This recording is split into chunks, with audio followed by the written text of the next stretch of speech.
আমরা যখন class plate লাগাবো তখন কিন্তু আমাদের ক্লাস অ্যাসেম্বলিগুলো ভালোভাবে দেখে নিতে হবে।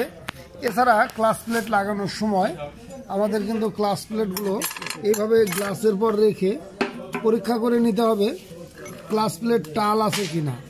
অনেক সময় দেখা যায় যে ক্লাস প্লেট টাল থাকলে ক্লাসে প্রবলেম করে, তো এগুলো যদি আমরা দেখে লাগাই তাহলে কিন্তু আর ক্লাসে প্রবলেম হবে না।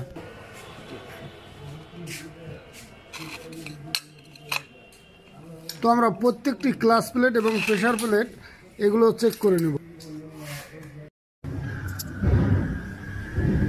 টিভিএস 4V আমরা ক্লাস অ্যাসেম্বলি লাগানোর সময় যেগুলো দেখবো, এখানে কিন্তু অন্যান্য বাইকের মতো কিন্তু ক্লাস বাটির অংশগুলো নয়।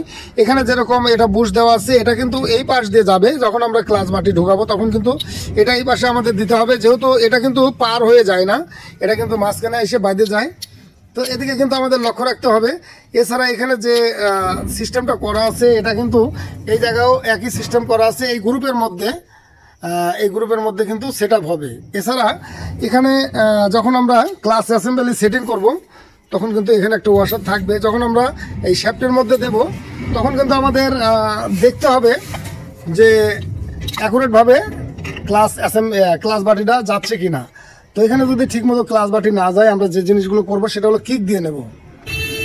তো এরকম আমরা কিক দিয়ে নেব, তাহলে পরে নিচে কিন্তু প্রিমিয়ামটা একদম ক্লিয়ার বসে যাবে, যেহেতু এটা কিকের সঙ্গে সম্পর্ক আছে।